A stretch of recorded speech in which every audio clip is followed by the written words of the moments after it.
Hola, ¿qué tal todos y todas? Bienvenidos.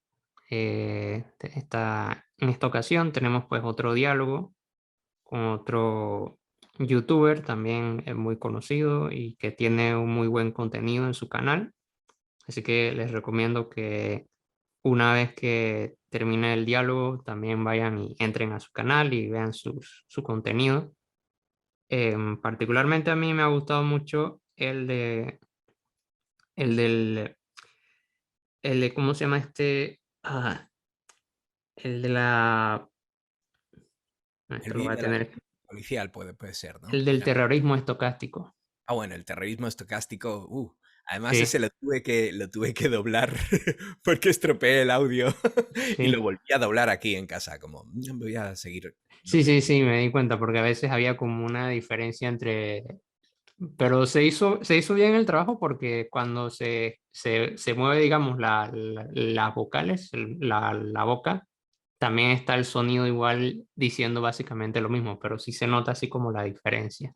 Sí, sí, total, es que es la primera vez que hacía doblaje de absolutamente nada, fue muy raro. Vale. Pero bueno, Bueno, se salvó. sí, sí. Bueno, este es cuñado de izquierdas, el Javi también. Ahí les voy a colocar en la descripción su canal y su cuenta de Twitter también para que lo sigan, que también a veces comparte música.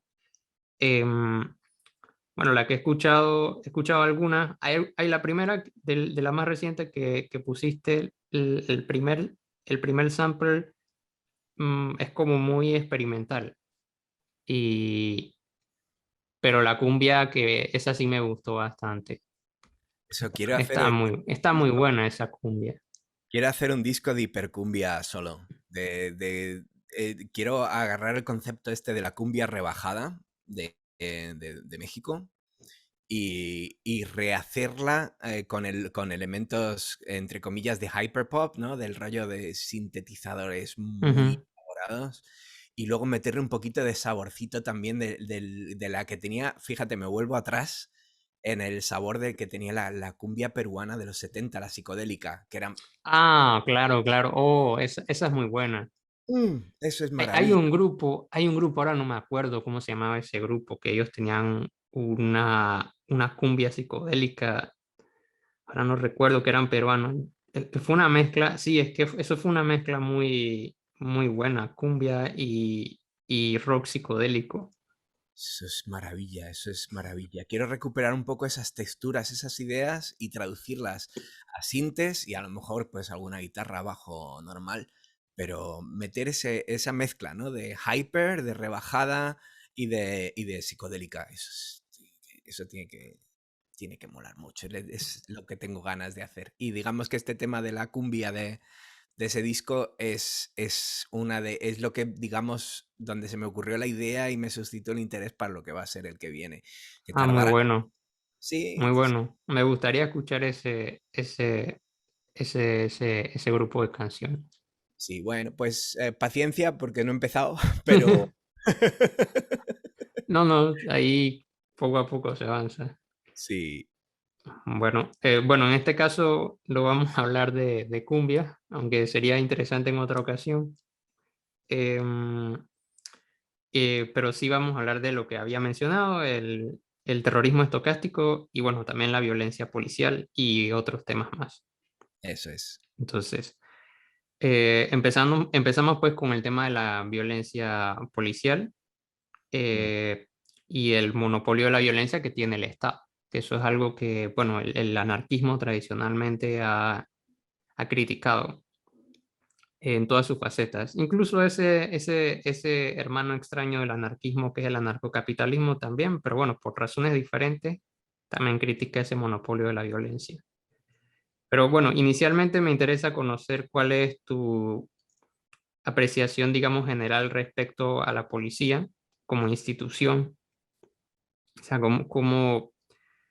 digamos, en torno, digamos, a su función o al rol que esta institución cumple, particularmente dentro del sistema de producción capitalista, porque, bueno, ese es el sistema que tenemos. ¿Y cuál, digamos, crees que tú que sería, eh, viendo el video que publicaste sobre violencia policial, que eso fue por el chico, fue una manifestación por el chico Samuel Luis. Samuel, que lo mataron, pues, por homofobia, entiendo, según lo Sí. que...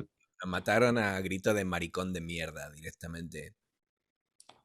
y bueno, entonces eso fue como una manifestación. Ahí también les puedo colocar en la descripción el video para que lo vean. Y cómo pues la manifestación estaba tranquila, pacífica, y en un momento determinado pues llega la confrontación con las cargas policiales y ahí tú eres uno de los que recibes esa violencia directamente en tu cuerpo. Sí. Em, entonces, no, pues cuéntanos, ¿qué piensas de la institución de la policía dentro del sistema capitalista y, bueno, tu experiencia también en ese incidente, en ese momento? Claro. Bueno, pues como institución yo pienso que no debería existir, pero evidentemente tanto su existencia se justifica dentro de la injusticia que provoca el capitalismo, y dentro del sistema de recompensas que crea el capitalismo de adquiere dinero, adquiere capital, sea como sea. Entonces, parte de ese sea como sea es lo que llaman los delitos, donde, bueno, si robas una gallina te mandan 5 años a la cárcel, pero si robas 10.000 millones de dólares, eres un absoluto empresario de éxito o un gran político que por supuesto que no es corrupto, y si es corrupto es porque se lo merece, ¿no? Entonces existe ese elemento de clase, ¿no? De la clase propietaria necesita esa protección armada, y ahí es donde entra la policía. La policía refuerza que la gente pobre obedezcamos no, es que tampoco pobre, porque sería un encuadre un poco reductivo, pero la gente que tenemos que trabajar para vivir, eh, obedezcamos las normas de la gente que tiene los medios de producción, que tiene cosas, tiene empresas, tiene tierras, tiene apartamentos, viviendas locales en propiedad, y que extraen ese poder, esa fuerza de trabajo a los demás, porque sí, porque sí. Y eso hay que protegerlo, claro, porque la gente a veces se da cuenta y quiere, no quiere jugar a ese juego, y ahí entra la policía a decir, no, no, no, no. Aquí los que mandan son ellos. Ni siquiera los policías, sino la gente para quien la policía trabaja. Ellos son los que mandan, ¿no? Entonces, como institución, es una institución que sobra y que impide que la sociedad avance. Es un absoluto obstáculo para funcionar. Y se escudan en los delitos de violencia que ocurren entre personas que trabajamos. Pero es que esa violencia está instigada por la necesidad, por la escasez que está provocada de nuevo por las personas que tienen. Entonces, es un poco un argumento tramposo. Para mí la policía es una cosa que no debería existir, que desgraciadamente existe y con la que tenemos que lidiar en nuestro día a día, las personas que no tenemos propiedades. Sí, que no tenemos capital ni medios de producción. Ujú. Eso es. Entonces, no sé si más o menos eso responde a la pregunta. Sí, sí. ¿Tú qué opinas? Eh, bueno, yo en cuanto al tema de la policía, opino similarmente. Es básicamente una institución que está allí para proteger a a la clase que, pues, clase, llamaría esto, no, la clase que realmente pues tiene las, tiene, digamos, el control del Estado y que organiza, digamos, las reglas y las normas que hay que seguir para poder funcionar o moverse o andar en la sociedad, en las sociedades modernas que somos las nuestras, en las cuales, digamos, la voz de de personas como de nosotros solamente valen cada cierto tiempo para el voto en las elecciones, entre comillas, democráticas. Porque siempre es como un voto muy pragmático, así como que vamos a votar por el menos malo o algo así. La democracia burguesa y sus maravillosos funcionamientos. Sí. Democracia muy entre comillas, porque el demos no tiene el Kratos. Ujú. Entonces, y realmente lo que estamos haciendo de alguna manera es sortear la palabra burguesía por ser demasiado técnica y a lo mejor estar un poco demasiado anticuada respecto a este mundo moderno y extraño en el que vivimos. Pero se podría describir así y que no son instituciones que funcionan como un individuo, ¿no? La clase es un señor que hace cosas. Sí, Son, son problemas sistémicos, son masas de gente con intereses que ni siquiera tienen por qué actuar conscientemente, sino que actúan colectivamente en su interés propio sin saber que están haciendo daño o evitando saber que están haciendo daño, porque muchas veces ese daño es tan absolutamente evidente que tienen que haber mecanismos, digamos, psicológicos de separación entre el daño que se hace y la culpa la culpa o digamos, la causalidad de esos daños, la responsabilidad de esos daños. Hay que mantener una separación psicológica, ¿no? claro, No se dice, o sea, existe esa violencia, qué pena, qué tragedia, pero nunca es culpa, entre comillas, nuestra, de esa clase extractiva, porque esas personas se ven justificadas en su mundo de que están haciendo lo correcto, de que son personas triunfadoras y de que tienen el derecho a estar donde están. claro, A nivel individuo, esas personas no saben que están haciendo nada, pero a nivel de clase, a nivel global, como colectivos grandes, existen unos incentivos que son los que les llevan a hacer esas barbaridades que no las hacen directamente. O sea, yo no voy a ver a Mancio Ortega poniéndose o a Slim poniéndose una armadura, sacando una porra y un escudo y boom, boom, boom, a zurrar a la gente. Eso no va a ocurrir.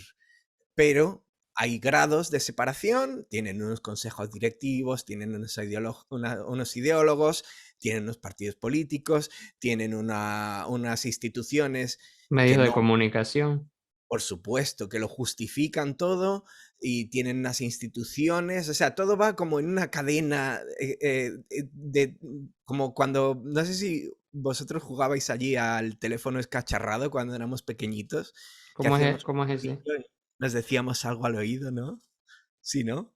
Ah, sí, pero creo que el nombre es diferente, que era algo así como que se decía algo al oído y al final el mensaje terminaba siendo diferente. Sí, cómo lo llamaban allá? No me acuerdo, pero sí sé cuál era el juego. Pues es un poco eso, pero con cadenas de responsabilidad, ¿no? En el sentido de que, por supuesto, que don Amancio Ortega se cree un hombre hecho a sí mismo y que ha triunfado mucho.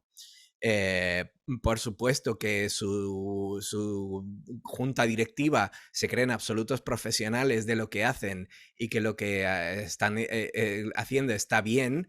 Por supuesto que los siguientes en la cadena tienen que importar los textiles de Bangladesh porque están haciendo una gran maniobra de negocios y por supuesto las subcontratas de las subcontratas se ven en una situación en la que no tienen otro remedio que explotar a niños o tener a gente trabajando en condiciones de mierda y por supuesto los estados, o sea, es muy ramificado todo, ¿no? Ujú. Existen en general distintos mecanismos de justificar mentalmente que lo que se hace no es una barbaridad, sino que es el estado de las cosas. Es casi religioso, ¿no?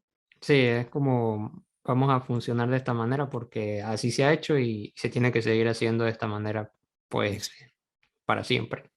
Exacto, exacto. Es que es lo que es esta narrativa del fin de la historia. Hemos llegado ya al mejor mundo, el mejor de los mundos posibles y ya no hay que avanzar más. Ya no necesitamos hacer más cambios.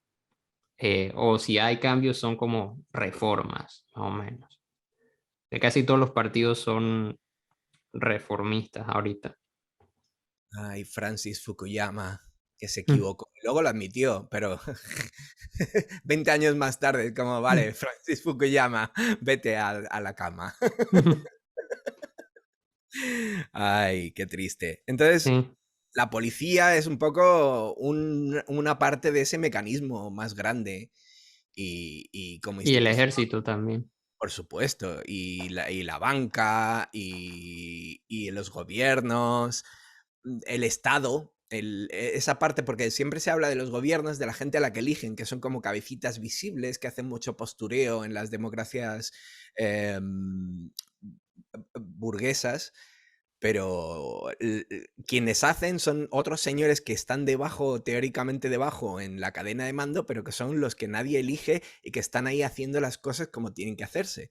Y por supuesto, si nos podemos hablar de los cuerpos, de los servicios secretos de los estados y de las cosas que hacen, desde asesinatos dirigidos en España, por ejemplo, están muriendo muchos testigos de tramas de corrupción misteriosamente por infartos o por accidentes o cosas así. Y existe, se ha descubierto hace poco en una, bueno, se ha evidenciado hace poco en una sesión de investigación del Congreso de los Diputados que había un comisario, el tal Villarejo, que digamos, tiró de la manta, levantó aquello y hablaba de unos cuerpos que un cuerpo de la policía que se dedicaba a asesinar a quien había que asesinar para proteger, digamos, al Estado. Y el Ujú. Estado va más allá de los gobiernos, de quien entra en el turno. Son mecanismos, igual que no son individuos, son mecanismos que a sí mismos se conservan y se protegen y oprimen a quien haya que oprimir para que para que no cambie nada. Sí, para vigilarnos y castigarnos cuando venga el momento indicado. Eso Si es que es, nos deslindamos del camino correcto. eso es, eso También, es. también mencionas, por ejemplo, y esta es la otra pregunta, bueno, que que detrás, digamos, de la institución, y bueno, y de todas las demás instituciones que hemos mencionado, hay una ideología e ideólogos que son los que, digamos, eh, justifican y dan razones para que este tipo de instituciones sigan existiendo. Es decir, que la pregunta es si son los policías, entonces, también, al mismo tiempo que también los miembros del ejército, al, digamos, estar adoctrinados, también ellos serían, digamos, víctimas del propio sistema. Y también aquí me refiero, digamos, particularmente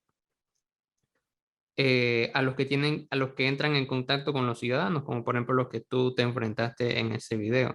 Que ellos también, digamos, tú, por ejemplo, mencionabas que uno de ellos como que se veía que no quería estar allí, em, que no quería, digamos, entrar en conflicto, que de hecho, digamos, en muchos lugares del mundo, no sé si sea el caso también para España, uno de los factores de riesgo en el suicidio son precisamente las personas que trabajan en este tipo de instituciones, porque digamos, al estar involucrados en ese tipo de actividades en el que tienes que lastimar a otro ser humano, y eso es algo que yo creo que la gran mayoría no quiere hacer, em, eso tiene que tener, digamos, algún impacto. Y bueno, también lo que pasa a lo interno de la propia institución, que uno no sabe también qué tipo de cosas pasan.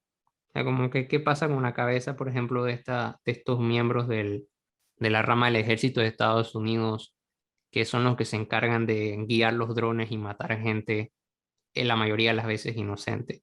Igualmente para el caso de los policías. Eso tiene que resultar, digamos, hasta cierto punto que ellos también sean víctimas, o sea, porque tienen que lavarles el cerebro y decirles, bueno, que ustedes están justificados en usar la violencia y demás, pero al mismo tiempo ellos también eh, están, digamos, eliminando lo humano, lo valioso de sí, o sea, su capacidad de razonar, su capacidad de pensar, de reflexionar, de tener empatía con las demás personas, o sea, como que todo es como que y eso tiene que tener alguna consecuencia. Entonces, por eso la pregunta es si también ellos son víctimas. Me encanta el análisis que has hecho, absolutamente certero. Es una, es una contradicción, o digamos, es una demostración de que dos cosas pueden existir al mismo tiempo. Esta gente pueden ser verdugos y víctimas a la vez. Hay una película de Berlanga que se llama precisamente El Verdugo, que habla de un señor muy pobre que trabaja por muy poco dinero haciendo de lo más desagradable del sistema, que es ejecutar a personas. Además, trabaja ejecutando a gente en el garrote vil, que era una práctica bastante común en la España franquista de ejecución, sobre todo de cuando había que ejecutar a gente, digamos, a don nadies, a gente más pobre. Entonces era gente pobre ejecutando a gente pobre por muy poco dinero y tiene, como dices, esas dos dimensiones. Es víctima y verdugo a la vez. Efectivamente, para dedicarte a castigar a personas y a defender los intereses de una clase que a ti también te oprime, tiene que haber mucho maltrato psicológico, tiene que haber mucha anulación de la persona que ejecuta esas órdenes, y ahí sí a lo mejor podemos entrar a terreno individual, aunque sí que hay también esa otra componente sistémica que o sea, crea esa doble condición de verdugo y víctima a la vez. Nadie puede, bueno, nadie. Es difícil concebir que alguien pueda disfrutar torturando a personas. Es cierto que te puede dar una sensación de poder a tener una persona a tu merced durante un tiempo, como un adrenaline rush, ¿no? Ujú. Un gran montón de adrenalina que te viene en el momento y decir, aquí estoy yo por encima, pero cuando aquello se enfría, lo que viene detrás es una ola de absoluta, bueno, no sé, tiene que ser, no lo he vivido por suerte, pero tiene que ser horrible y no se lo deseo a nadie. Igual te confieso que yo tampoco tengo demasiada visión en cuanto a lo que es la vida de estos personajes. De hecho, están bastante protegidos y normalmente, por ejemplo, en el caso de los antidisturbios, se les suele traer de otras regiones para que nadie los conozca y puedan vivir una vida tranquila en su vivienda, pero luego ir a la otra ciudad y pegar a la gente y que no se les conozca. Es probable que casi todos los estados tengan prohibido, digamos, doxear a los policías. Aquí en España seguro hay una ley de protección de datos que se combina con la llamada ley Mordaza, que era una serie de leyes que daban a los policías prácticamente los superpoderes del juez Dredd de los cómics. Ujú. Y, claro, los convertían en invulnerables, su testimonio siempre era cierto, todo era para, pues eso, los policías eran prácticamente el poder del Estado en acción sin tener ningún tipo de rendimiento de cuentas, ¿no? De accountability, que se le dice en inglés, que es una palabra más efectiva, ¿no? Eh, entonces no se les puede llegar a su casa, a su familia, y decirles, mira, hola, soy el que le pegaste aquel día y te perdono, pero joder, eso que haces está feo. No puedes llegar y decirles eso. Una de las cosas que intenté en este vídeo era como a modo de carta abierta, decir, yo a ti, individuo, te perdono, pero tu institución y tu trabajo son una mierda y te lo deberías plantear. Pero claro, que es una cosa, yo creo que, fíjate, en internet, en la chavalería, y yo creo que todo el mundo hemos pecado de esto, vemos un problema sistémico y nos venimos arriba y le echamos la culpa a la gente, ah, pero ¿cómo eres tan...? Y a lo mejor no, es que tienen que vivir. Y es muy jodido porque es una contradicción. Tienen que vivir castigando a gente. ¿Qué le dices? O le dices, ah, oh, muérete, qué malo eres. O le dices, búscate otro trabajo a lo mejor ayudando en vez de castigando, que a lo mejor vas a ser hasta más feliz. Ujú.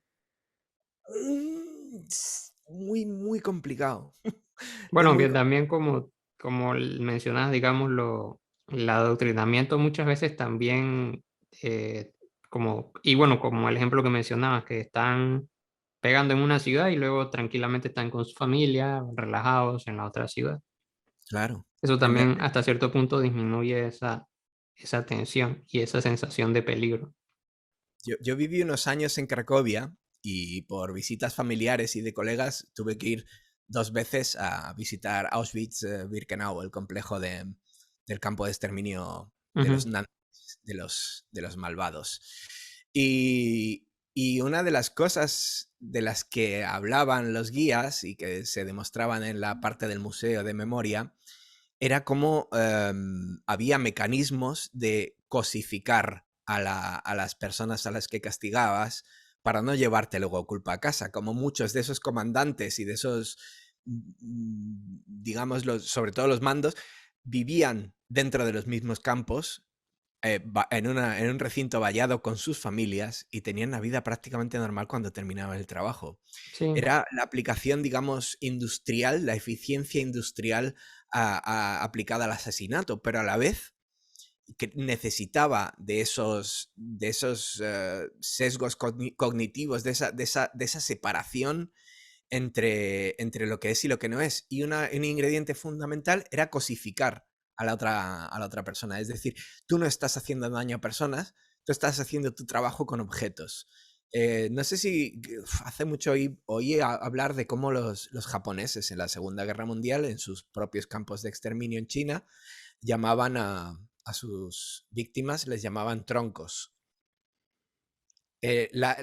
Digamos, el significante tronco como objeto le daba a los trabajadores japoneses del exterminio, a esa industria, ujú. le daba esa separación conceptual para hacer esas barbaridades que si dijes, esta persona podría ser mi madre, mi padre, mi hijo, mi hija o mi hija, no lo harías.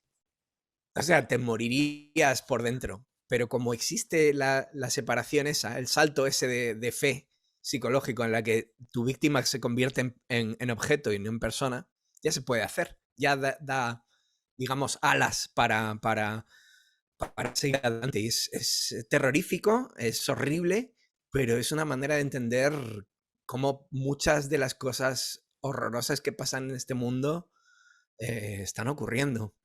Y a lo mejor una herramienta que nos puede dar digamos, la solución para que dejen de ocurrir. ¿Quién sabe? Claro. Bueno, de hecho, ese tipo de cosas sí, como dices, siguen ocurriendo.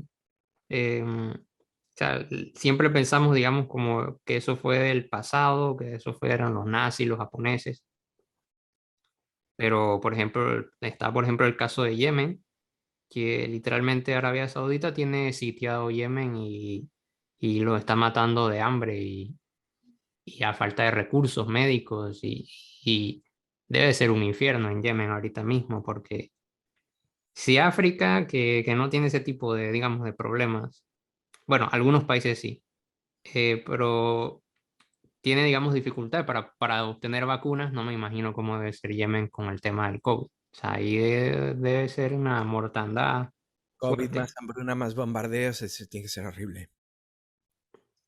Sí, bueno, De- Podemos decir que el frenesí antihumano está ahora bueno, siempre ha estado, yo creo, al servicio del capitalismo entendido como la extracción de capital de otras personas, en el sentido de que en aquellos campos de exterminio pues también se les robaba los dientes de oro, existían los Sonderkommandos que eran propios prisioneros ujú. del campo que a cambio de muy poquitos privilegios extraían las muelas de oro de los cadáveres, extraían todo lo de valor, gafas, zapatos. eh, o por ejemplo, la mano de obra esclava que se hacía también con los prisioneros, que ya no son la brutalidad de los campos de exterminio, pero que pues tenemos el famoso ejemplo de la fábrica de Schindler, que era un gran industrialista alemán, que luego tuvo muy buena fama porque ayudaba a sus empleados a escapar del exterminio, pero a la vez se lucraba de su mano de obra esclava. Y en la película de Spielberg se le considera un héroe del capitalismo, ¿no? Es paradójico, por lo menos bastante paradójico. Y entonces, esa deshumanización se sigue usando a nivel mundial. Y digamos que es más explícita en ciertos lugares de Oriente Medio, como puede ser el caso de Arabia Saudita, puede ser el caso de Israel, con su régimen de absoluto apartheid y deshumanización de las personas humanas palestinas, con la simple excusa con el simple objetivo de quitarles las tierras y aprovechar esos recursos de esas tierras y a la vez ser una avanzadilla geopolítica de Estados Unidos en la zona para controlar precisamente el petróleo y otros recursos energéticos planetarios para seguir extrayendo. Sí, sí. De hecho, reciben financiación, armas y dinero. Tanto así que hasta tienen seguridad social garantizada, la gente en Israel, pero en Estados Unidos no, que es el que financia todo eso. Efectivamente. Son una buena colonia y están cumpliendo el papel que Europa cumplió en el siglo XIX y XX.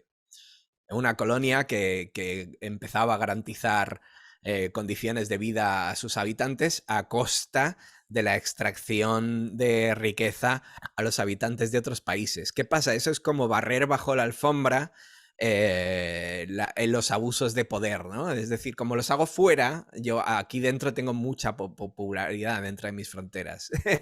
¿Qué pasa? La geopolítica ahora, en la era de la información, de Internet, de la inmediatez, es otra historia, es muy diferente, pero sí, a lo mejor nos estamos yendo un poco por las ramas. Sí.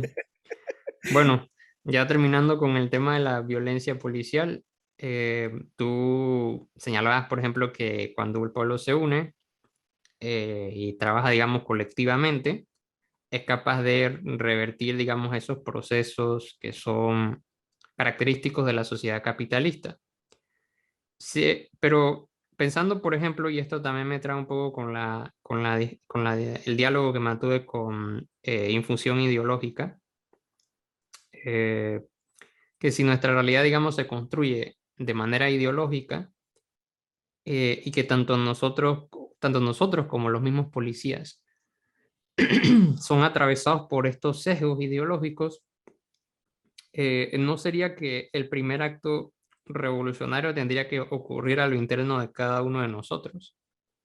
Pues como mencionas, si no somos, digamos, capaces de deconstruirnos, es difícil, digamos, poder plantearse cuáles podrían ser los pasos o estrategias a implementar más adelante. Y que también mencionaba, por ejemplo, que la mayoría de la gente encuentra generalmente difícil desprenderse de esos sesgos, que hacerlo le resulta incluso a veces miedo, temor, como un horror, porque digamos son los egos que le permiten justificar su propia existencia. Total. Y que de repente tú llegas y le digas así como de golpe, así como que, bueno, ya no puedes tener esos sesgos, como que eso debe ser chocante. Entonces, sí, va por ahí la pregunta, o sea, tendría que ocurrir primero como no diría transformación cultural, porque el concepto de cultura es un concepto, primero que es demasiado amplio, es como lo menciona este muchacho también en Twitter y youtuber, Etnocritic, es un significante vacío que tú le puedes meter un montón de cosas y decir muchas cosas al mismo tiempo. Esto es cultura, esta otra cosa es cultura, las artes es cultura, pero realmente difícilmente... y bueno, también está como el tema del marxismo cultural, que también se han apropiado aquí las derechas diciendo que no, que como fracasaron en su intento de hacer una transformación de la sociedad en el siglo XX, ahora lo que quieren hacer es cambiar nuestras cabezas y no sé qué tanto. Sin Eres embargo, la referencia semántica del cultural bolchevismus. ujú, Por sí, continuar. Sí, sí, y entonces como el asunto es como que sí es necesario esa transformación, pero digamos no como lo plantean esa derecha que hacen esos videos todos conspiranoicos de que detrás de eso está Soros y no sé, el Papa y un montón de gente así, sino Los Illuminati. sencillamente como un acto individual, colectivo, como lo que te mencionaba antes, desde que iniciáramos la entrevista, Ujú, del tema de la cultura comunitaria, ujú, que es básicamente que la gente se organice en- con sus vecinos inmediatos y ya. O sea, no con la intención o la aspiración de tomarse el poder y gobernar el país y controlar los medios de producción, sino como que, bueno, vamos a organizarnos entre nosotros y unirnos y colectivamente vamos a poder, digamos, sostenernos mejor y tener y producir de repente tener una granja, nuestros propios medios de comunicación, ese tipo de cosas. O sea, pensar a una escala mucho más pequeña. ujú. No sé qué opinas acerca de ese primer acto revolucionario y bueno, de lo que he estado mencionando, que es la deconstrucción inicial. Es que la cultura y lo material es un poco como caminar y mascar chicle, ¿no? Se pueden hacer a la vez. eh, Forma parte de un total que es la hegemonía. Es decir, que la cultura en comunidades amplias es natural que sea diversa, porque tiene que serlo. No pasa nada. La cultura es diversa. De hecho, una de esas, entre comillas, subculturas sería aquella gente reaccionaria que niega de la diversidad y que adquiere todas esas, lo que has comentado antes, esas narrativas, que no son nada más que narrativas, que no importa que sean verdad o que sean mentiras, son narrativas que, que, que digamos, justifican luego encienden los sentimientos de esos grupos para comportarse de forma más violenta, más defensiva, porque están asustados, para azuzarles ese miedo y esa hostilidad y esa agresividad. Pero en términos de hegemonía, desde luego, ni la cultural solo, ni la material solo, sino ambas y más piezas que son más concretas, que hay que concretar. Lo que existe como ventaja y es que quizá a lo mejor, fíjate, volviendo más meta todavía a esa hegemonía cultural que tenemos en nuestras cabezas, es que tendemos a pensarlo como individuos, pero es que los grupos de muchas personas se pueden repartir muchas tareas y mejorar cosas en muchos frentes a la vez. Es decir, hay gente que será muy ejecutiva, que se le dará muy bien hacer cosas concretas.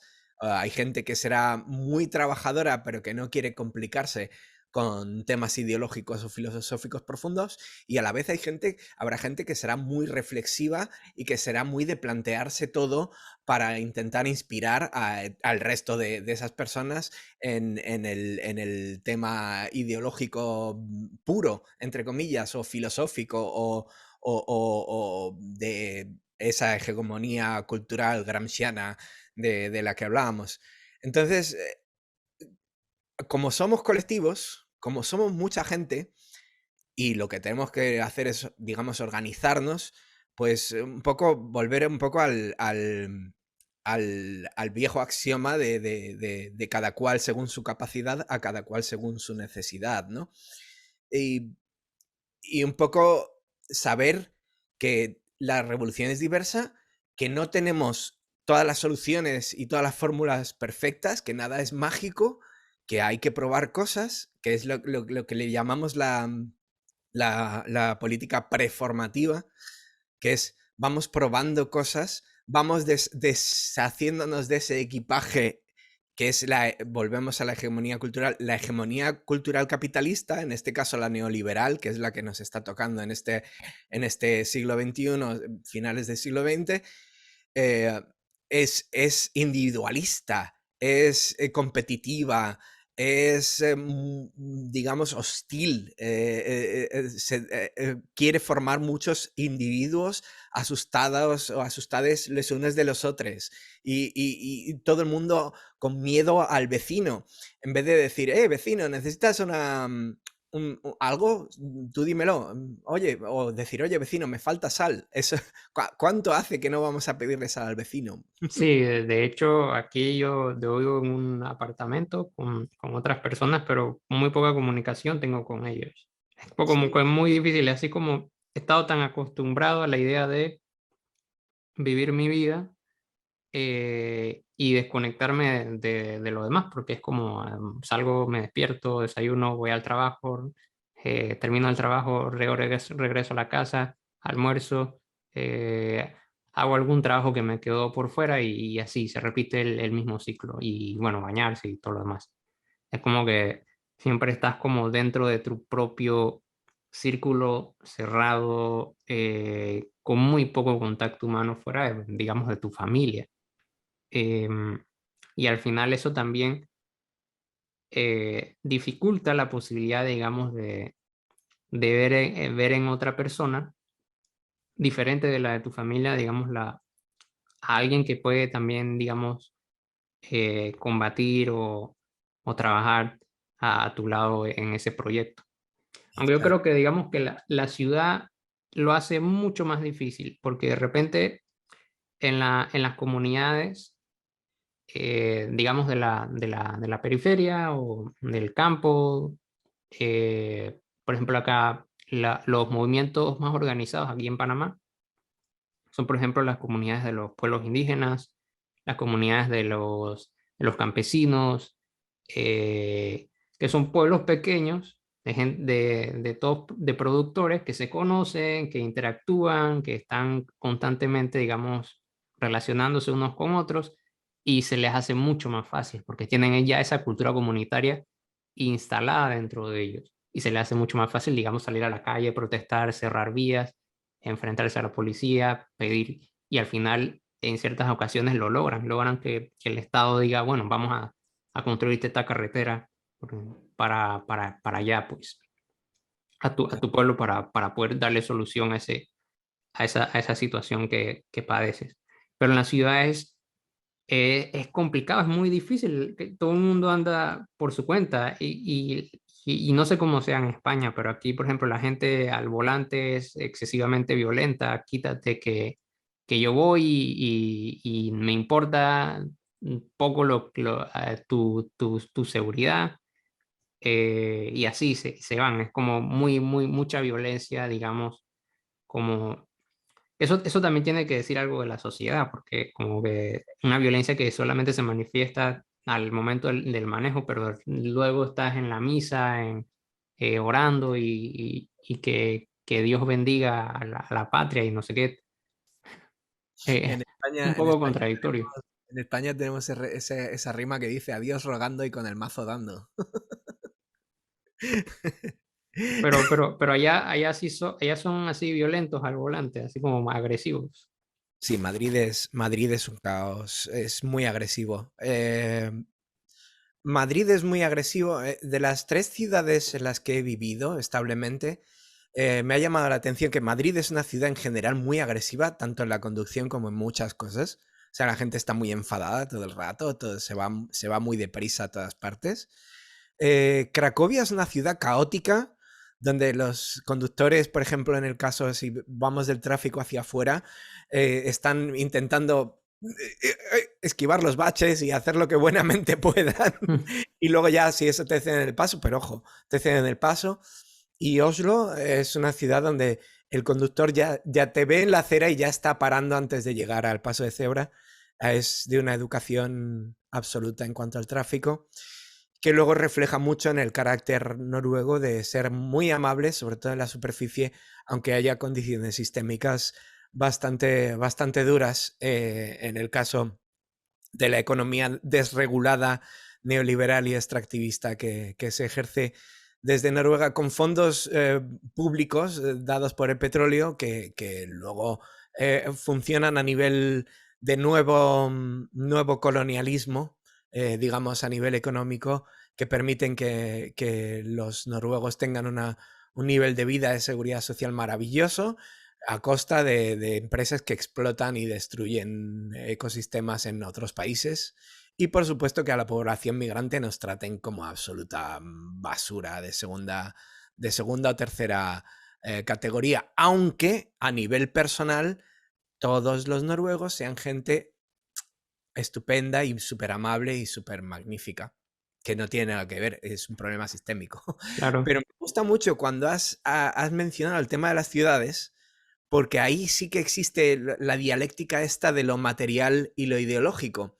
El por qué vivimos en bloques sin zonas comunes, aislados de los otros vecinos.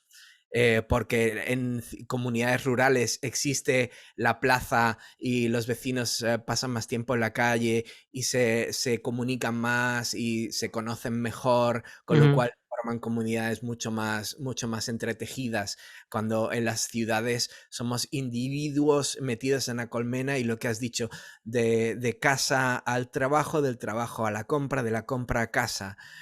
No se cultivan de un tiempo acá en probablemente casi todas las ciudades del mundo, no se cultivan los espacios comunes, no se cultivan la plaza o el parque. el El ágora, el parque, ágora. el parque se ha convertido de un lugar de ocio y asueto donde ir con tus niños y conocer a otra gente, o ir tú solo a leer o estar y de repente conocer a alguien random, se ha convertido en un sitio donde no, es que es peligroso porque allí van los traficantes a trapichear y a lo mejor viene alguien con una navaja y te atraca. Entonces hay miedo a los parques, no gustan los parques y no gusta socializar, no gusta poner en común. Las ciudades se convierten en esos sitios hostiles y es arquitectura hostil. O sea, hay mucha gente que, es que no me acuerdo quién era, pero recuerdo que a leer un artículo sobre arquitectura neoliberal, sobre cómo muchos nuevos barrios que se han construido, por ejemplo, en Madrid, pero también en muchas otras ciudades del mundo, tienen una arquitectura absolutamente neoliberal de bloques cerrados con vallas para que no pase la gente y metidos dentro de sí mismos con muchos sistemas de seguridad como por miedo a la, entre comillas, delincuencia, una delincuencia que muchas veces es imaginaria o anecdótica, pero que por supuesto en la tele te van a poner muchos informativos de gente muy mala y está el cops y bad boys, what you gonna do when they come for you. Ujú, sí, Entonces, me ha gustado mucho cómo has indicado esa, digamos, conversación que tiene lo material y lo ideológico y cómo se intercalan ahí. Que yo creo que daría un poco una posible respuesta a la pregunta que has planteado, ¿no? Sobre si lo ideológico o lo material, si la hegemonía cultural o la hegemonía material. sí, sí. Y bueno, y ya cerrando, digamos, ya ahora sigue el tema de la violencia policial. Nada más una acotación, bueno, no una acotación, sino una idea que también en referencia, digamos, al parque, lo que mencionabas, por ejemplo, aquí hay parques, hay un parque cercano, por ejemplo, pero la gente cuando va al parque, por ejemplo, los fines de semana, trata de llegar lo más temprano posible para asegurarse de que tienen, digamos, las bancas Ujú, para ellos. O sea, que es como que vamos a apropiarnos de esto, no es pensando como que vamos a compartir con las demás personas ni nada, sino como que vamos, llegamos lo más temprano posible, nos apropiamos de esto y que las demás personas vean que consiguen, las demás familias que vean. Así que incluso en un lugar así que tienes la seguridad de que no te va a pasar nada, vas con esa mentalidad de voy a estar con los míos solamente y no me interesa más nadie. O sea, como que también incluso en esas circunstancias pasa ese tipo de cosas. Y bueno, pasa también lo otro que mencionas que ocurren otro tipo de atracos y demás. Pero bueno, eso también depende del lugar, lo que le dicen acá la zona roja, que en realidad son, digamos, la periferia, poblados apartados, que a nadie le interesa lo que pasa con esa población, no hay ningún programa para ayudarlos realmente, sino que es como manda la policía eh, a repartir golpes, pues. y a meterlos presos y ya, eso, como Como que las es, favelas en Brasil, las villas en Argentina, por sí, ejemplo, sí, ¿no? exacto. Acá eso es, bueno, un territorio que queda en la ciudad y otro que queda, digamos, en la periferia. Mm.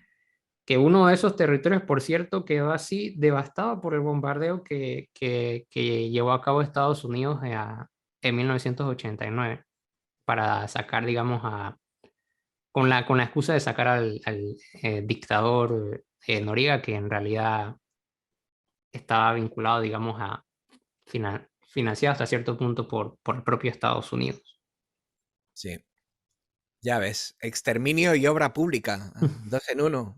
Sí, Obra pública neoliberal, es el más eficiente ejemplo, porque exterminan a pobres y a la vez cambian la faz de la ciudad para hacerla más individualista, más segregada y más absolutamente hostil.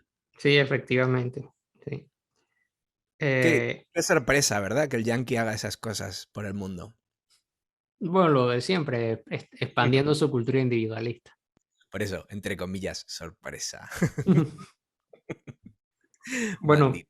pasando ya al siguiente tema, que es el del terrorismo estocástico, Le damos. eh, que es un, que es un tema que tratas en uno de tus videos más recientes.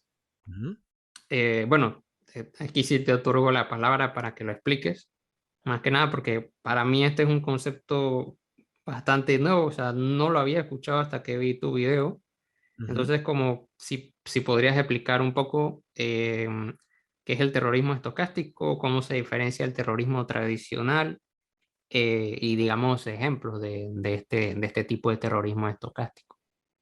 Es un concepto que a mí me lo introdujo Non-Compete en el vídeo aquel famoso de The Beauty Pipeline, en el sentido de que, digamos, no sé si por diseño o por accidente, porque no tengo datos para adjudicar un motivo a por qué se forma el terrorismo estocástico. Sé que qué se forma es un ambiente, un caldo de cultivo, un público cautivo emocionalmente excitado y manipulado para eso, a través de miedo, hostilidad y muchas de estas, las narrativas estas de las que hablábamos antes, con los buenos y los malos, las conspiraciones y los grandes poderes ocultos, para que un individuo o varios individuos al azar cometan actos terroristas derechistas contra población inocente. Es decir, que para que de vez en cuando salga un Andreas Breivik o el mierda este de Christchurch o o un Kyle Rittenhouse, aunque luego Ujú. salga de rositas ante los jueces que son más fachas que el demonio, que esa es otra conversación, que por supuesto, que, digamos, han ido un poco con la policía, porque para mí los jueces son policías de interior, son como las plantas de exterior y de interior, pues los policías de interior llevan toga, pero esa es otra historia, ¿no? Entonces, es como que, como tienes un caldo de cultivo de cientos de miles o incluso de millones de personas absolutamente asustadas con narrativas falsas, con miedo, asustados por su seguridad o por lo que sea, por fantasías e historias absolutamente ridículas que nadie en su sano juicio se creería, pero que a ellos les otorgan un sesgo de confirmación de sus miedos o sus traumas que podrían traer de antes. Eso puede escalar, uno de cada 1000 o uno de cada 2000 o lo que sea, uno de cada cierto número muy grande, se le va a ir la flapa, va a empezar a acumular armas y va a liar la parda y va a hacer daño a una gente, va a atacar una mezquita, va a atacar un centro social, van a formar un grupo de neonazis o de neonazis, como les llama Mauro en Trialgo, nazis del misterio, gente que vive, digamos, en la fantasía de lo sobrenatural, la negación de las vacunas, ahora que se ha convertido en la última diana de los nazis del misterio, ¿no? Y, y todas esas teorías conspirativas crean en las personas un caldo de cultivo que les convierten en potenciales terroristas, que luego les llaman lobos solitarios y no, que mira que estaban enfermos, pero que el daño ya está hecho y que ese caldo de cultivo, esa responsabilidad, digamos, igual como comentábamos en la policía, a través de muchos pasos intermedios, esa última responsabilidad nunca se depura, porque nadie es singularmente responsable de crear ese caldo de cultivo. Están los medios de comunicación que necesitan espectáculo para vender, entonces lo que sea más truculento y lo que sea más absolutamente desproporcionado les va a dar muchos más clics o les va a dar más visualizaciones o les va a dar más audiencia. Si hablamos de medios tradicionales como la televisión, no van a vender más periódicos de papel porque ya no se venden, pero Ujú. digamos, las barbaridades más bestias son los que más venden, con lo cual les dan a esas teorías de la conspiración y a esas cosas tan radicales, les dan muchísima difusión. Y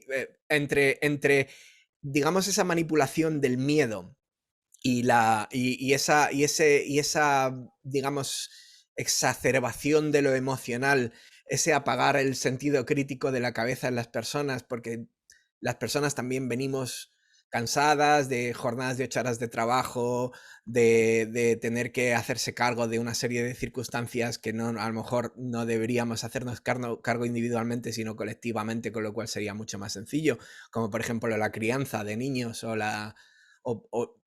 gente que, pues, todo el tema este de los incel es otra forma de terrorismo estocástico. Chavales jovencitos, socialmente inadaptados, tímidos, introvertidos, que por lo que sea entran en círculos de estas echo chambers, ¿no? Estas Ujú. cámaras de eco que se dan entre ellos y de repente viene aquel chaval famoso que asesinó a aquella muchacha y asesinan a alguien y la lían parda y cometen actos terroristas que de hecho refuerzan otra vez la rueda y siguen, digamos, teniendo a esa gente rehén de un amasijo de emociones que no tiene nada que ver con, digamos, las emociones que podíamos considerar constructivas, ¿no? Como es el apoyo, la solidaridad, la amistad, el amor, el respeto, sino que tienen el miedo,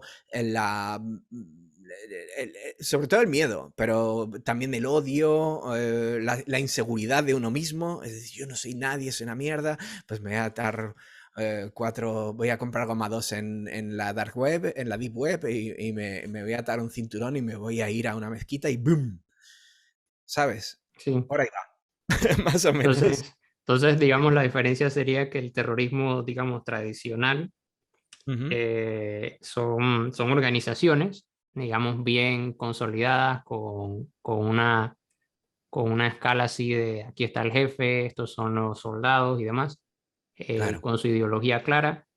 Y el terrorismo estocástico es, como tú dices, son generalmente la mayoría de ellos hombres, que muchas veces también jóvenes, que digamos que se alimentan constantemente con esta información que les llega a través de las redes, de los medios, de los partidos políticos y demás, y que eventualmente todo eso se convierte, digamos, en una serie de factores que provocan que uno de ellos, por ejemplo, vaya y con un fusil y comience a matar gente en un colegio, en un centro comercial, o en donde sea. Ujú. Esa sería como la diferencia entre uno y el otro.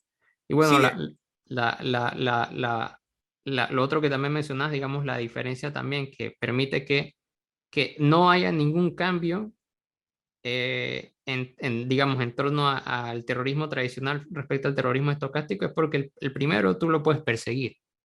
Tú puedes, bueno, vamos a acabar con la cabeza de estas personas y ya terminamos con ese movimiento. Pero ¿cómo lo persigues? O sea, no puede, y bueno, eso también va, digamos, a la siguiente de pregunta. O sea, ¿cómo se puede luchar contra el terrorismo estocástico? Que si bien no tiene, digamos, de forma directa el apoyo de partidos políticos, de medios de comunicación y del Estado, sí que se alimenta, como tú dices, del odio y del miedo, particularmente del miedo que generan estos mismos medios y partidos y demás. Que por ejemplo, no para el caso español, está de repente Vox, hasta cierto punto el Partido Popular también hace el juego ese. ujú. Em, y bueno, también los propios medios de comunicación, que esos bueno, eso siempre ha sido así. Tradicionalmente los medios de comunicación han funcionado de esa manera. O sea, como que ellos crean los incentivos, los discursos, las narrativas e incluso todo el proceso de adoctrinamiento para hacerte sentir que de repente este migrante te está quitando el trabajo, las mujeres feministas son el problema de... Porque esa es también otra cosa que pienso tratar en otro video que estoy ahí editándolo, que es como que este, este señor, Libertad y lo que surja, le hace un video a Rubén Hood. Y bueno, mi crítica ahí, digamos, al video de Rubén Hood, la que le haría es que digamos, si tú quieres, digamos, hacer el planteamiento de que hay un problema sistémico por las muertes de las mujeres a manos de su pareja, los llamados femicidios, feminicidios, no basta, digamos, con citar una cifra, sino que hay que contextualizarlo. Eso es Ujú. un poco como, pero bueno, esa es una crítica que yo creo que de buenas maneras eso se puede recibir bien y sin ningún problema. Pero ¿qué es lo Claro. que hace este otro youtuber? Es así como que, bueno, pero los hombres también somos asesinados más. En 3 años ya el número de muertes de hombres supera, pero en ningún momento contextualizas nada tampoco. O sea, dices de que no, que hay que dar contexto y demás, pero tampoco lo contextualizas. Sí. Entonces, es como ese problema, pues, no sé. Em, bueno, primero la pregunta de cómo luchar contra ese terrorismo y luego también, digamos, el tema de por dónde iba que el tema de muchas veces que también hay una falta de contextualización al momento, digamos, de tratar ciertos temas. Claro, es que es muy difícil contextualizar muchas veces las cosas. Piensa que, por ejemplo, gente como Rubén hacen un formato que se le llama FastTube, ¿no? De hacer muchos vídeos, sacar muchos vídeos al día, o sea, vídeos todos los días prácticamente y o a veces 2 o 3 vídeos al día Ujú, para difundir el mensaje en el algoritmo, con lo cual en vídeos muy rápidos no te da para contextualizar bien. Eh, Rubén, aparte de ser una persona maravillosa, has mencionado antes también a Uriol de Infusión Ideológica, que son sí, 2 seres humanos a los que adoro absolutamente, a los que tuve el placer de conocer personalmente y son personas maravillosas. Rubén tiene esa estrategia, pero yo lo plantearía de una forma colectiva y quizá lo que nos falte es para ese tipo de cosas tener, digamos, librerías comunes o una base de datos común para poder enlazarnos entre nosotros y decir, yo como productor de FastTube te puedo dar un vídeo muy rápido en el que planteo un tema, pero si quieres saber más, te enlazo a este otro vídeo en el que ya a lo mejor han tardado un mes en hacerlo, pero que tiene una contextualización más amplia. Y nos falta a lo mejor eso, plantearlo de forma colectiva, porque es verdad que, por ejemplo, el FastTube, lo que se hace rápido, llega a mucha gente.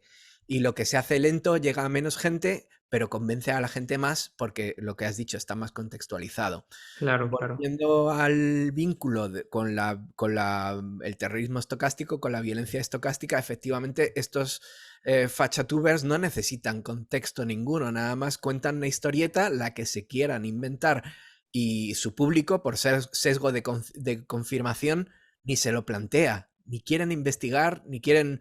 Quizá fíjate, la gente de izquierdas o algo que deberíamos decir más, pero que de vez en cuando decimos es, no me creas lo que te estoy diciendo, míralo tú misma, o tú mismo, ¿no? O tú mismo.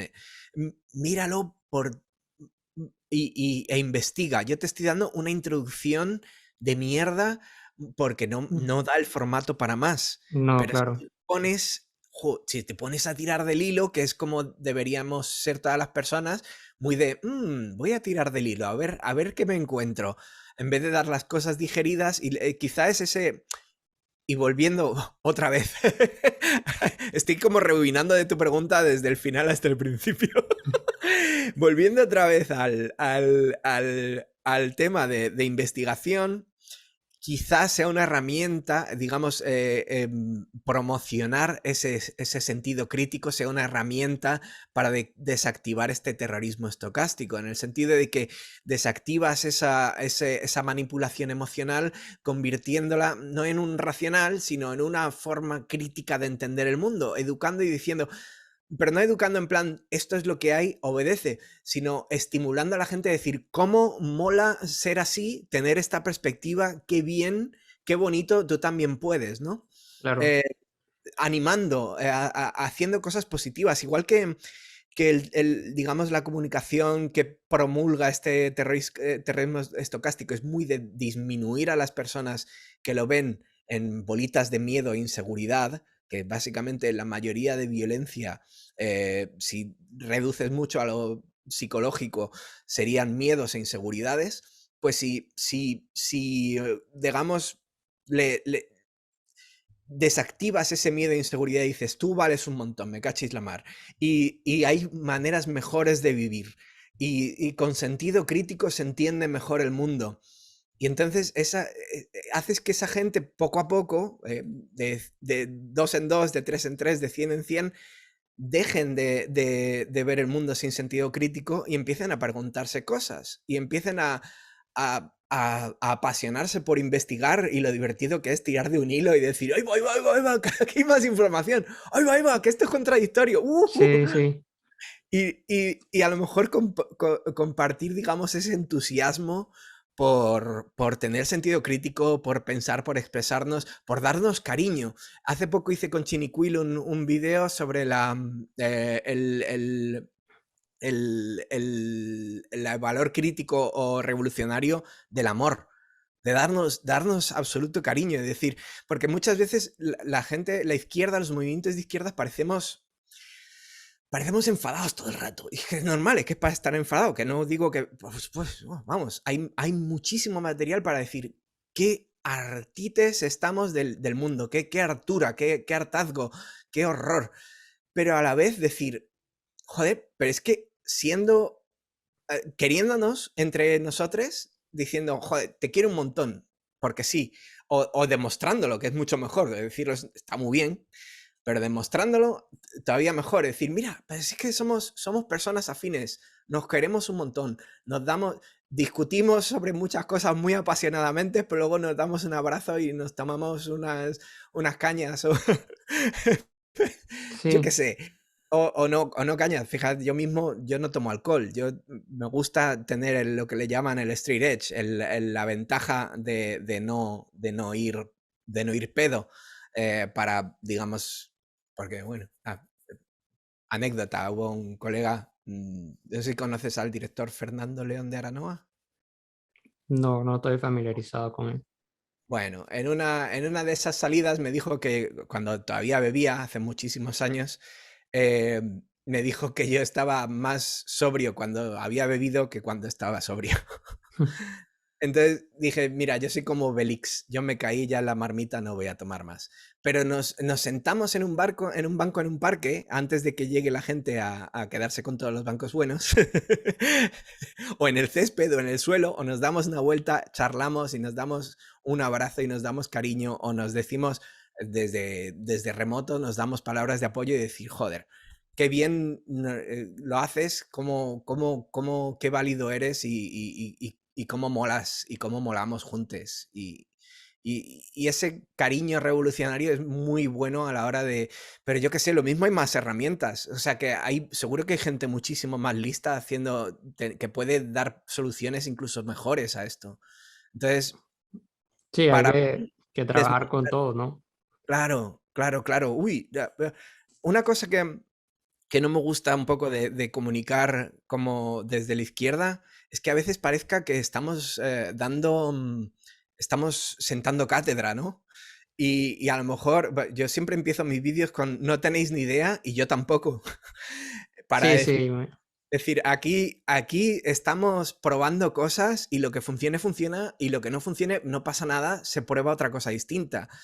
Eh, Y creo que cualquier persona que te diga con mucha seguridad que algo es una forma infalible y que lo ha mirado mucho y lo ha estudiado mucho, aquello que dicen de a tu teoría le falta calle, me parece maravilloso. En el sentido, igual que a tu calle le falta teoría, también se podría revertir.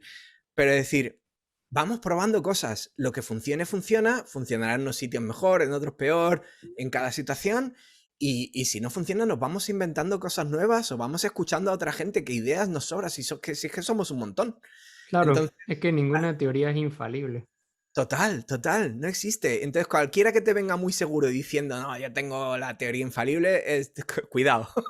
O están muy engañados o te quieren vender algo. Ahí mucho cuidado, me cacho y la mar.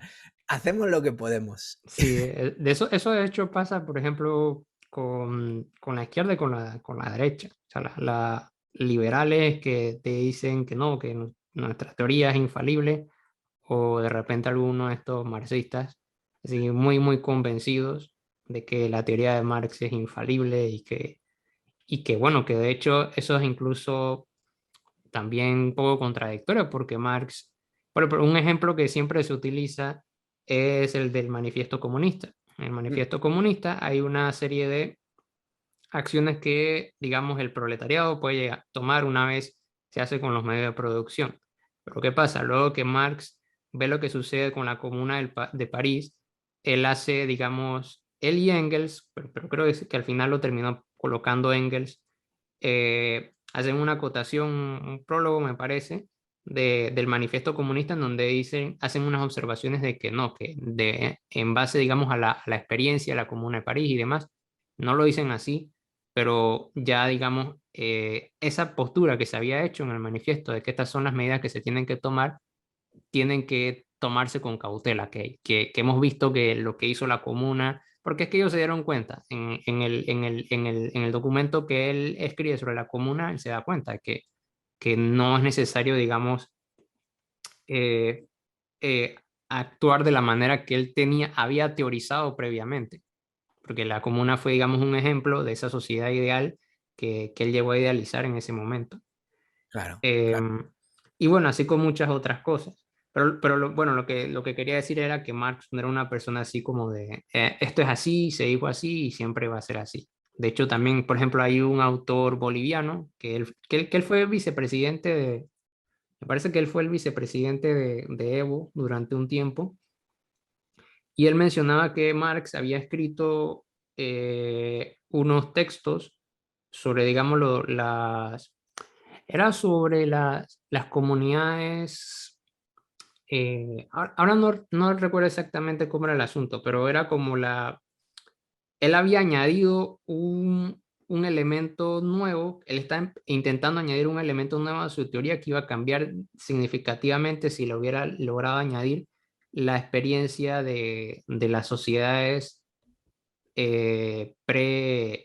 antes de la llegada de los españoles, las sociedades incaicas, Precolombina. digamos, precolombinas.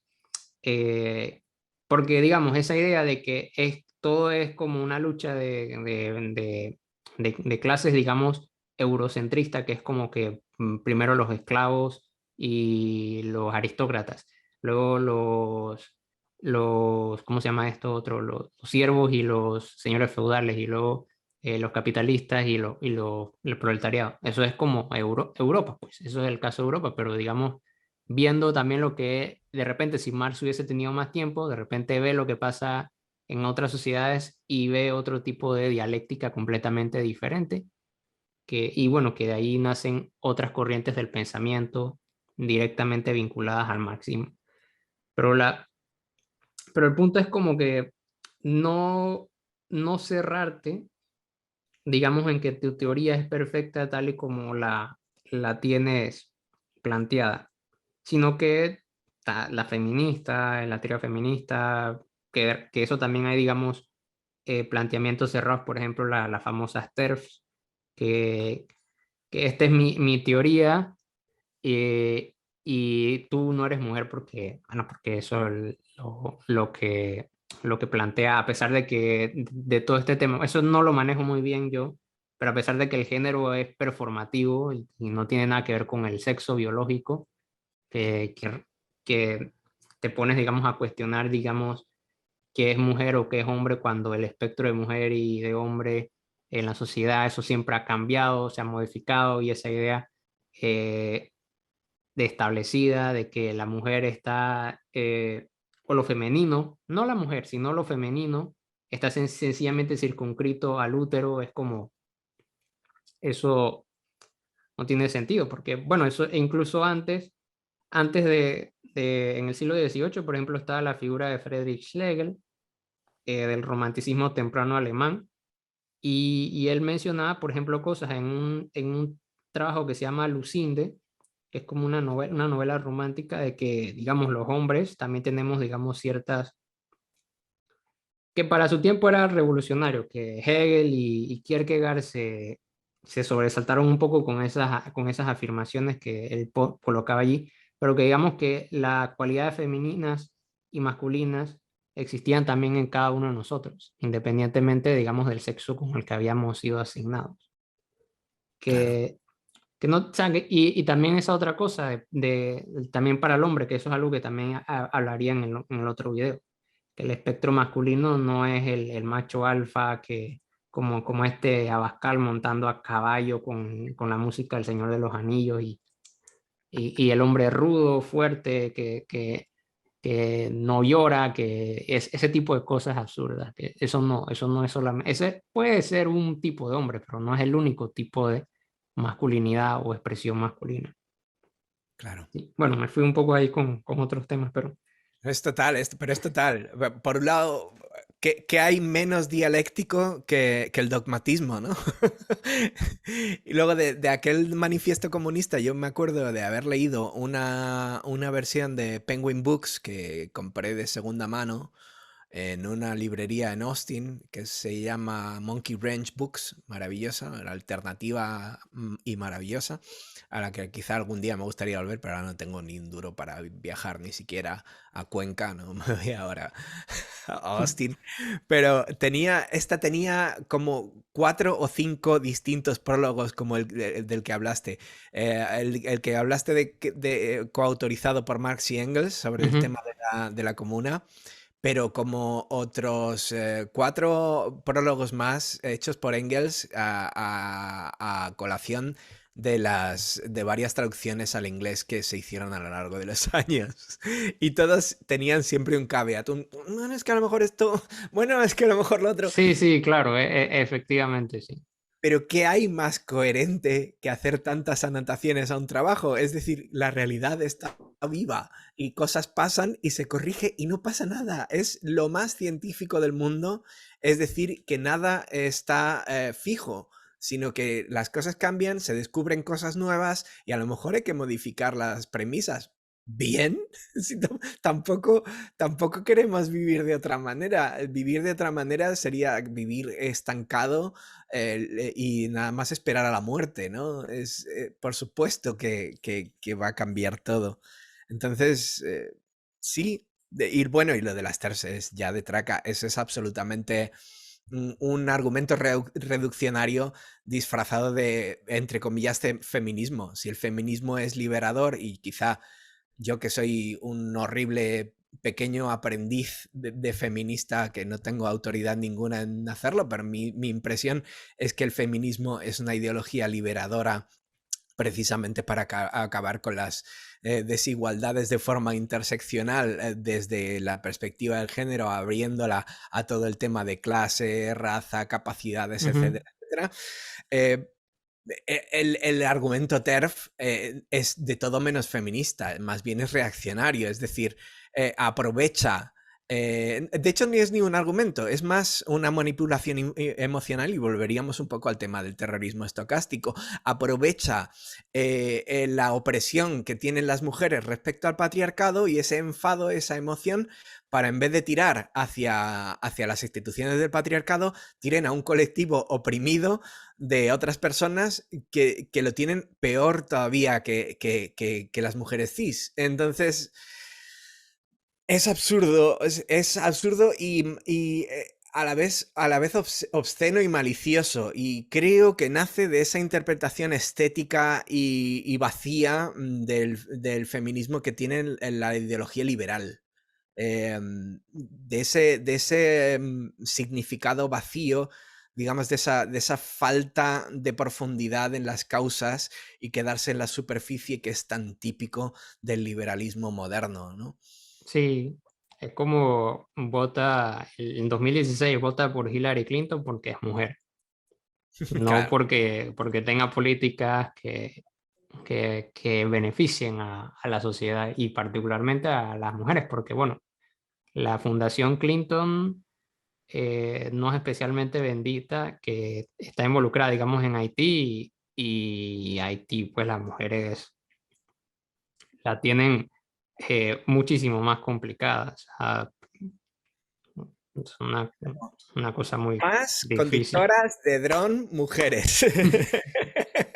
También, también. Ah, porque porque estás en la silla y eres mujer y eres, ¿cómo se llama?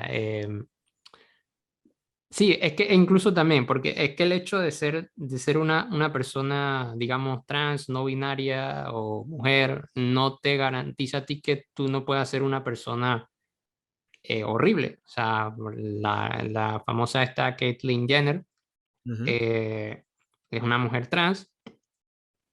Te puedo llamar como mujer, te puedo, claro, dentro de la performatividad esta, pero digamos como persona, como ser humano te voy a criticar independientemente Por supuesto. de eso. O sea, no estás protegida por eso, pero digamos, o sea, el punto es como llevar la crítica puntualmente a esa parte, pero no así como que eres un subhumano por ser una persona trans eh, o por ser una mujer o por ser un, ¿cómo se llama? Un inmigrante y demás.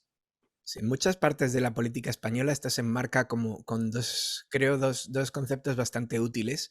Una es la lucha del último contra el penúltimo, que es un poco desviar la atención de la lucha contra el poder poniendo a pelear al último contra el penúltimo. Ujú, Y otra es en el feminismo, digamos, institucional español más de izquierdas, digamos, el que se promulga desde Unidas Podemos, eh, es, se habla, sin negar el tema del techo de cristal que promulga el feminismo liberal, se habla también del suelo pegajoso, es decir, de cómo los sectores más oprimidos de las personas no hombres heterosexuales, no hombres cis heterosexuales, de cómo esas dificultades, digamos, ese suelo pegajoso esas dificultades para salir adelante de esas personas son las que definen la necesidad urgente de la defensa de esos colectivos.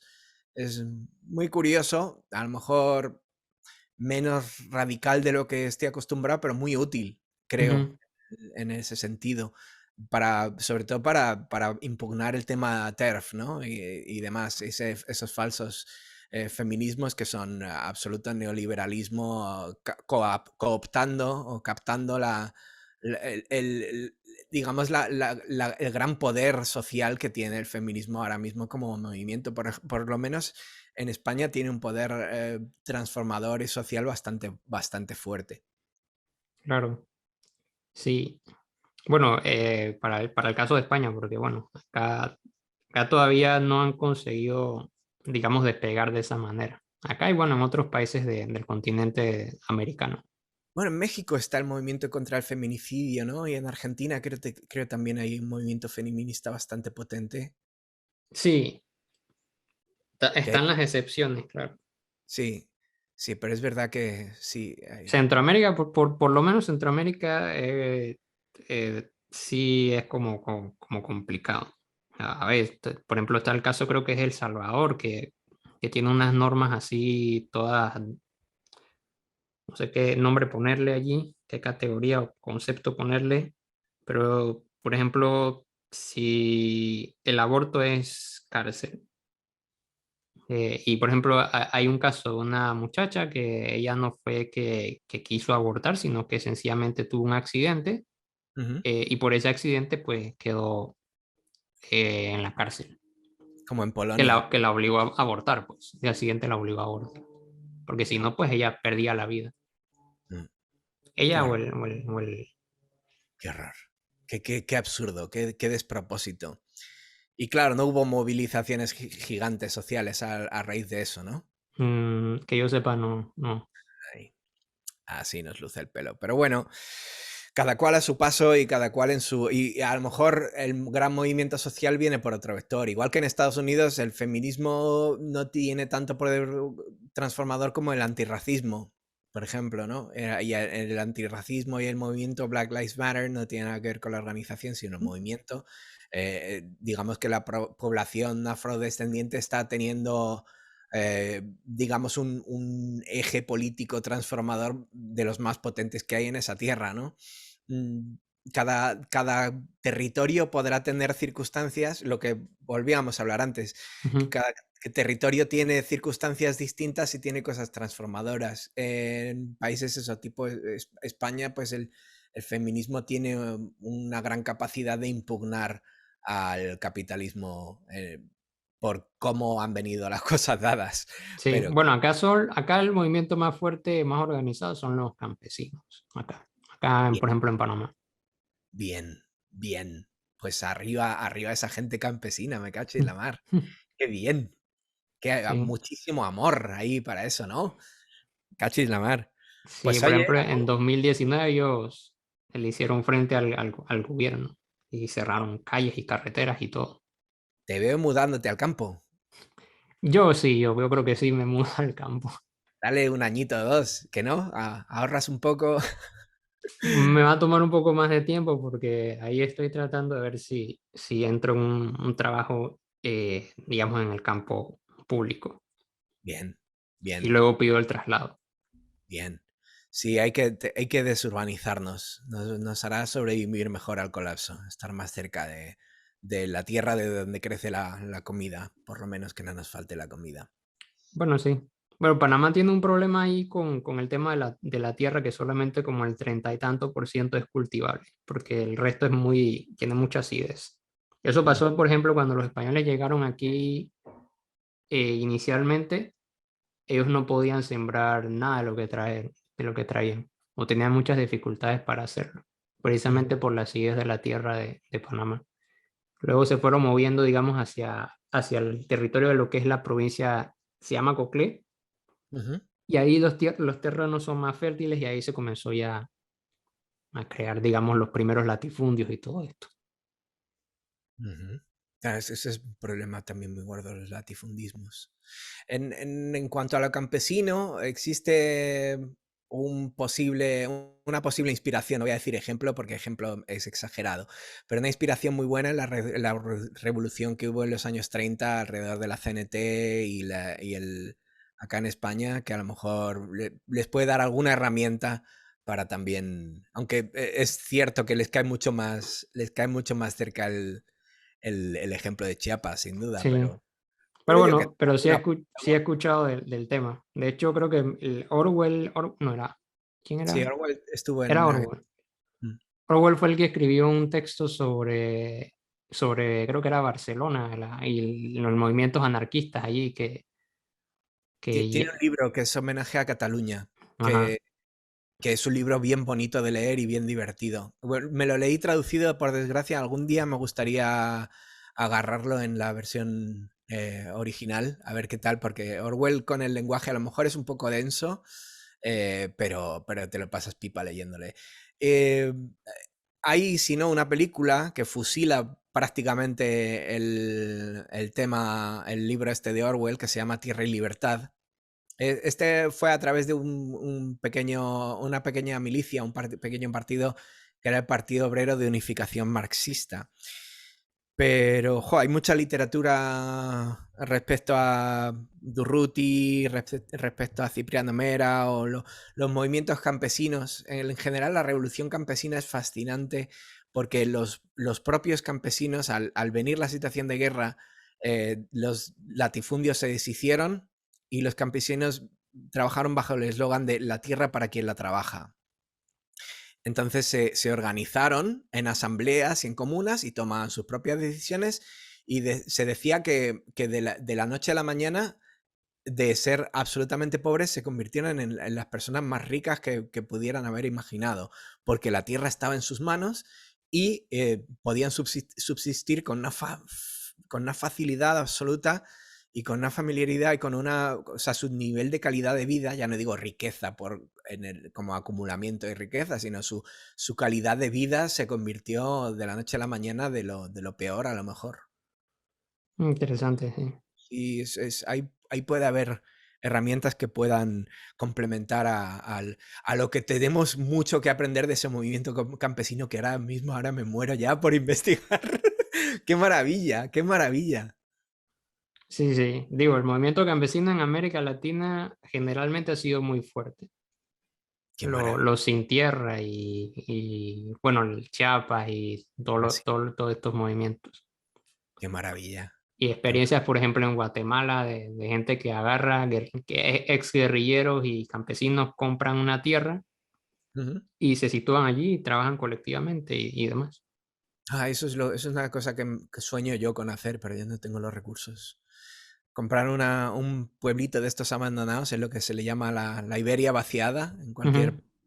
Y cultivar la tierra, hacer una pequeña ecoaldea y trabajar sobre preceptos absolutamente anarquistas. Que ya hay muchas ecoaldeas, de hecho, en España de ese plan, y creo que son las que van a resistir mejor al colapso en el que ya estamos metidos cuando ya se acaben los combustibles, pero también los fosfatos. Por ejemplo, la agricultura industrial depende mucho de los fosfatos y los fosfatos ya se están igual, van para abajo. Entonces cada vez va a haber menos agricultura industrial, con lo cual los precios de lo cultivado.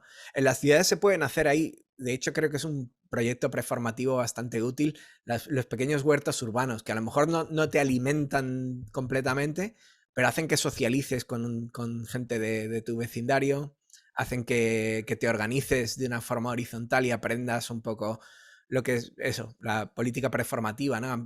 Aprendas un poco a funcionar según las, entre comillas, reglas del mundo nuevo que llevamos en nuestros corazones, que diría Durruti, ¿no?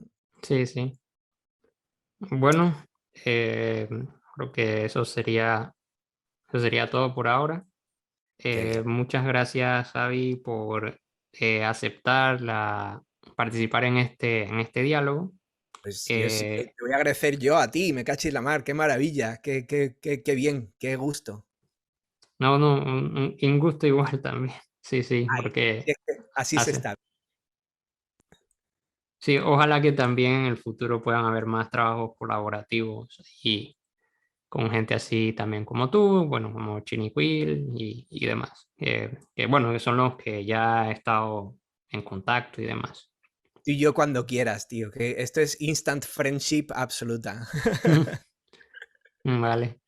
Bueno, entonces nos vemos y eso es todo. Y bueno, muchas gracias y como dije al inicio, ahí está en la descripción en los links de Javi y también voy a dejar los links de los dos videos que he mencionado, el de la violencia policial y el del terrorismo estocástico. Y bueno, hasta la próxima. Muchas gracias, hasta luego.